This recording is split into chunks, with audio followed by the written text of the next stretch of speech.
Sunlight by the Albinocorn. Chapter 2. Twilight held a hand up, blocking the angry glare of the sun. She waited for her eyes to adjust, then walked along the edge of the track until she reached the bleachers. Her friends waited at the top rows, waving down to her as she approached. She hopped up the stands, immediately noticing the lack of red and gold amongst the group of girls. "Where's Sunset?" Rainbow shrugged. "Haven't seen her all day." "Nor have I," Rarity said. "It's not like her to miss class." Twilight took a seat below her. Maybe we should call her, just to make sure she's all right." Twilight pulled out her phone and started dialing Sunset's number before anyone could give their input. Rarity's lips curled into an elvish grin.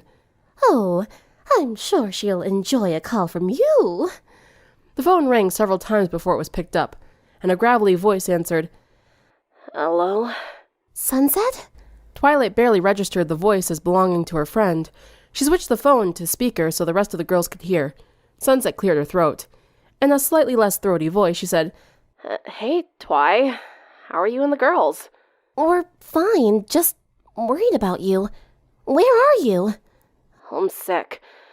When I tell you I feel awful, I mean awful." Everyone let out a collective "Aww" at the news. Twilight continued, "Well, we hope you feel better soon. Do you know what you have?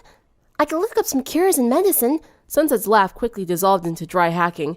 "I appreciate that, Twi," she said after clearing her throat. "But I think it's just the flu or something." Pinky snatched the phone from Twilight's hand. It happened so fast, it took Twilight a second to realize she was no longer holding it. "Just hang tight, Sunny. As soon as school's over, we're on our way to your house to cheer you up." "You girls don't have to do that." "Too late. Already decided. Get lots of rest and juice. See you later. Bye." Pinky snapped the phone shut and handed it back to Twilight. She accepted it with a slight frown. Were we done talking?" "Oops, sorry." Pinky shrugged. "Kind of thought we had all said what needed to be said. Besides, she needs a rest." "That's true, I suppose." Twilight shoved the phone away and sighed. Rarity casted another sly look, and Twilight turned the other way, adjusting her glasses. She and the rest of the Rainboom sat and enjoyed the spring sunshine before their passing period ended.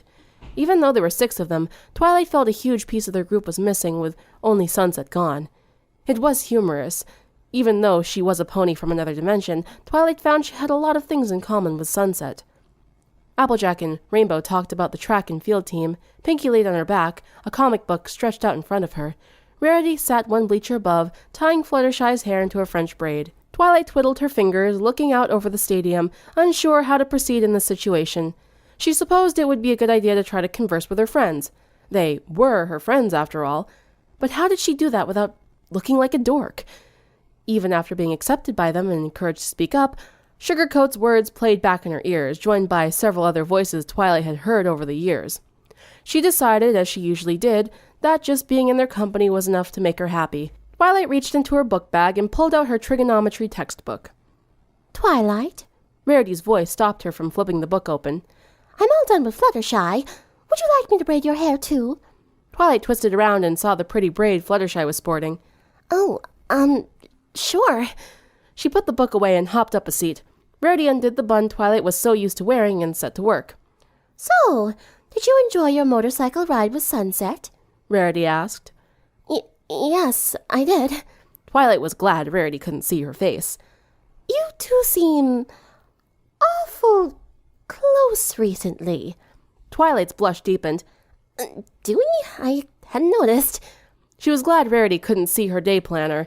Originally, she had set aside an hour every other day to talk with Sunset, not just about what had happened at the finale of the games, but of general topics. Now, she had saved 2 hours every day for their conversations. She was even disappointed when Sunset's other engagements got in the way. Rarity twisted one lock of hair through a loop and gave it a gentle tug. "And I bet you have, plenty of alone time with her since she's going to give you guitar lessons." Twilight's glasses fogged up. She snatched them off and pretended to wipe her eyes. Yeah, plenty of time for, talking and learning guitar and talking." Rarity chuckled. "Relax, darling. I won't pry any more. All I'm saying is, that's a lot of quality time for two people who have a lot of commonality. Her words rolled around in Twilight's head. She wasn't stupid. As new as she was to fully understanding the true nuances of friendship, Twilight understood whatever was happening between her and Sunset was a little more. Thinking about being alone with her made Twilight's heart beat a little faster and color raised to her cheeks. But having a crush was more foreign than having friends. Even if Sunset did like her in return, what were they supposed to do? Twilight only had second-hand knowledge of relationships, and while most of it was sound advice that came straight from Cadence, Twilight wasn't sure if that applied in her case. Can I even handle being that intimate with another person? Twilight released with a quiet sigh. As always, it was a question for later. The bell rang just as Rarity finished Twilight's braid. Examining it in Rarity's hand mirror, Twilight thought it was a nice change of pace from her usual look. She wondered if Sunset would like it. The remainder of the school day was uneventful, unless one counted Pinky suppressing her record of stuffing as many cupcakes in her mouth as possible. She was up to 9 now. Twilight was both impressed and horribly disgusted by the feat. I don't understand, Twilight said as the group gathered around Fluttershy's van. She watched Pinkie Pie toss a handful of candy into her mouth. How are your teeth not rotten? How are you not diabetic? She asked, verged on outrage. Rainbow threw an arm around Twilight's shoulder. See, what you need to understand is she's Pinkie Pie. Twilight blinked. That doesn't explain anything at all. Trust me, Twi. Magic is one thing. Pinky's another. You have a better chance of catching light than figuring out how she works. Rainbow patted her, then hopped into the passenger seat. Pinkie held out a lollipop. Want one? Twilight was about to say no on the grounds that she had no idea where Pinkie pulled it from. Against her better judgment, she took it anyway. Ironically, it was sour apple. The inside of Fluttershy's van smelt like a variety of animals with some air freshener layered on top. There was an old stain on one of the seats that gave Twilight pause before she sat down next to the window. Everyone piled into the spacious vehicle. Even with the 6 of them, there were still 2 empty seats. Fluttershy was very slow in getting herself adjusted. She checked her mirrors, checked her seat, checked the steering wheel, rechecked her mirrors, adjusted her seatbelt. It took her almost 5 minutes just to start the car. Twilight leaned towards Rarity, keeping her voice hushed. Does she always take this long? She's a very cautious driver. Lord knows we need more of those on the road, but she can overdo it sometimes. Rainbow tapped her foot against the carpet as Fluttershy checked the dashboard again. Shy, she said in a strained voice. By the time we get there, Sunset isn't even going to be sick anymore. Do you want us to get there fast or safe? Fluttershy asked, adjusting her rear-view mirror once more. I just want to get there. Fluttershy finally put her car into reverse and pulled out of the parking space, to everyone's relief. Once she got going, Twilight noticed Fluttershy was quite calm and confident with driving. It was a 15-minute drive to Sunset's apartment complex. All the spaces were filled, so Fluttershy had to park on the street in front of a smoke shop. Her face remained twisted into a scowl until they approached Sunset's door. The 6 of them crowded the outdoor hallway. A nearby cat hissed loudly at them before streaking away. Twilight had stopped by Sunset's apartment a few times before, but still hadn't gotten used to its, charm. It always smelled like cigarettes and alcohol, and every time Twilight had come over, one of Sunset's neighbors was in a screaming match, either with another person or with the television. Rarity knocked on the door. Sunset, dear, it's us. There was no response. Maybe she's asleep, Fluttershy said. Rainbow produced a key from her pocket. Well, only one way to find out. But shouldn't we let her rest? Fluttershy fell silent at the glare Rainbow gave her. I didn't spend half an hour in a car for nothing. She stuck the key in the lock and twisted. The door swung open, revealing a dim apartment kitchen. Everyone filed in, with Fluttershy taking up the rear, muttering, It wasn't half an hour.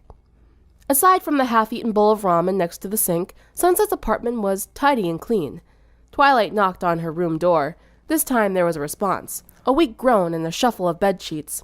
She opened the door to find Sunset's room completely dark, all of the blinds closed. Hey, Sunny, how you feeling? Pinkie asked in her chipper voice. The lump under the blankets that Twilight assumed could only be Sunset groaned again. Pinkie smiled sympathetically. That bad, huh? Don't worry. We're here to nurse you back to health. Rainbow ruffled through a bag of chips she had swiped from the kitchen. Are you sure she's not just PMSing? I already did that this month, Sunset groaned. and stop eating my food. Twilight crept around to the side of the bed and leaned over. Sunset, if you don't mind me asking, what are your symptoms?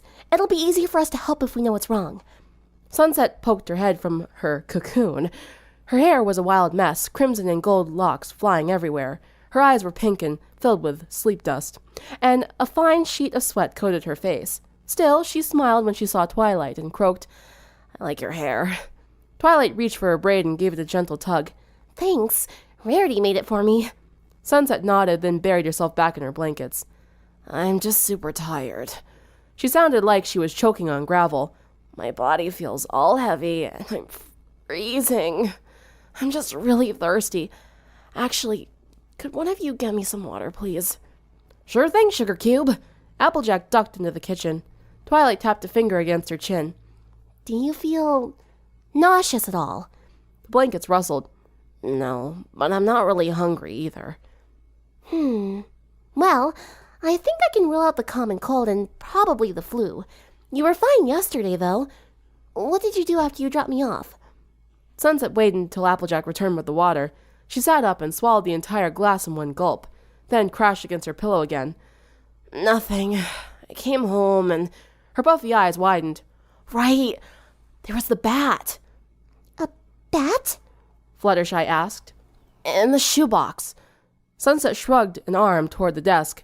"There was a bat in my bag, and it decided to snack on me." Fluttershy walked over to the shoebox and opened it up. She knitted her brows in disappointment. There's no bat here. Sunset squeezed her eyes shut. "Crap." "Well, whatever. As long as it's gone."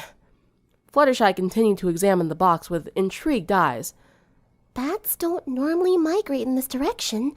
How did it get in your bag? Sunset pulled the blanket over herself again. "Beats me." Twilight nibbled on her knuckle. Perhaps this was a lot more serious than they thought.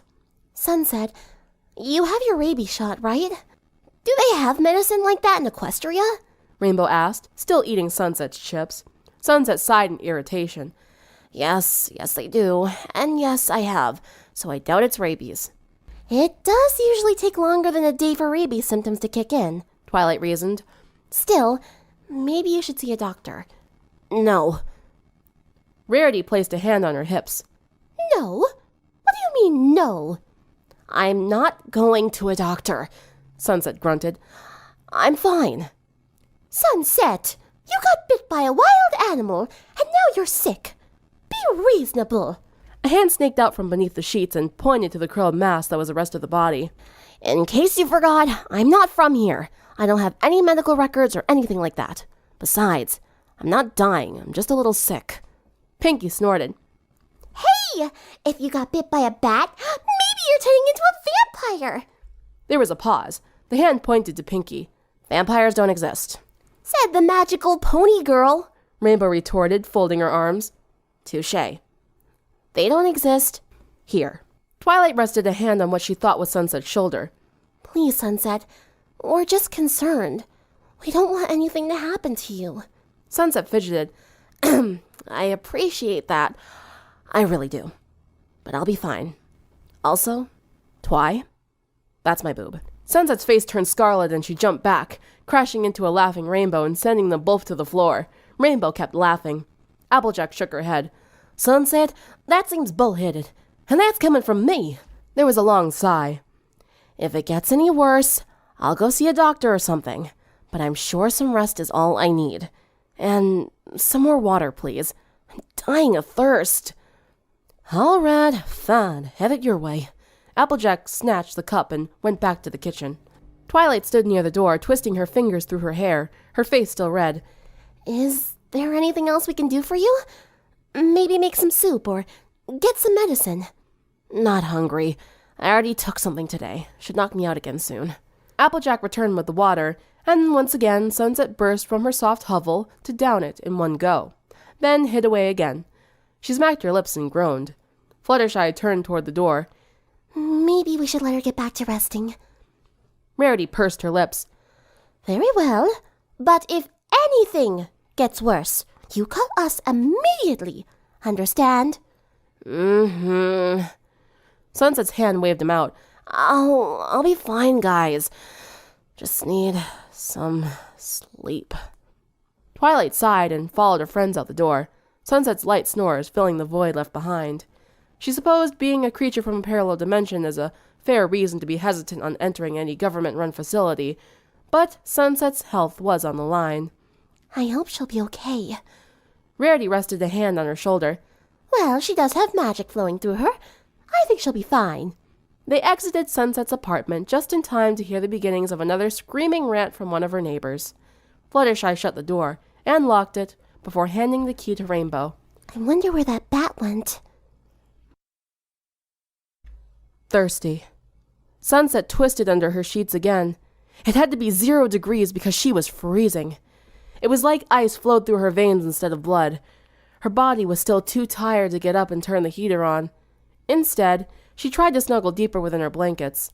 So thirsty. It was more than thirst. It was hunger, insatiable.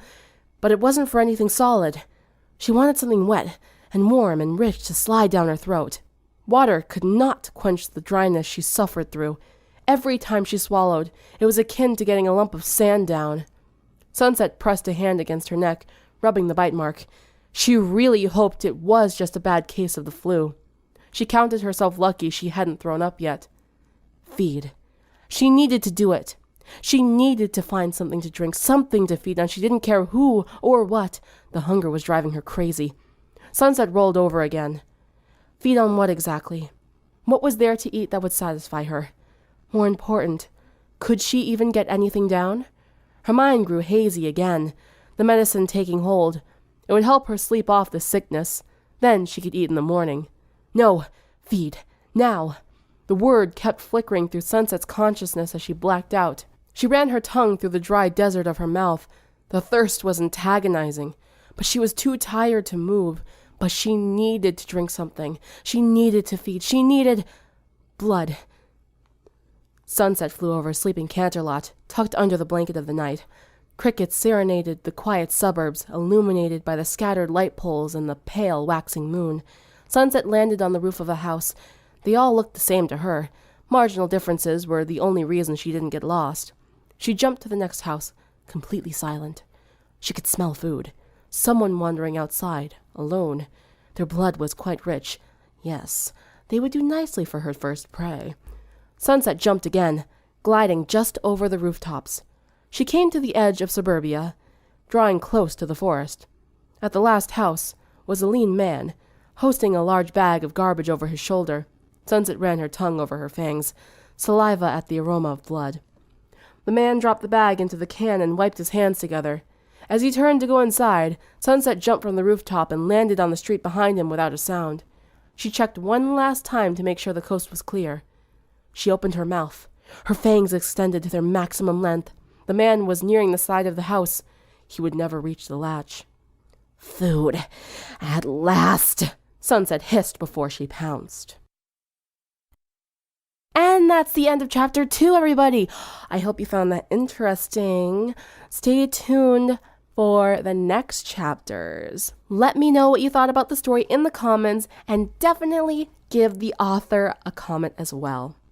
If you like the story and reading, please make sure to like, comment, I love comments, and subscribe to my channel. If you are subscribed already, hit the notification bell to be notified of the next chapter.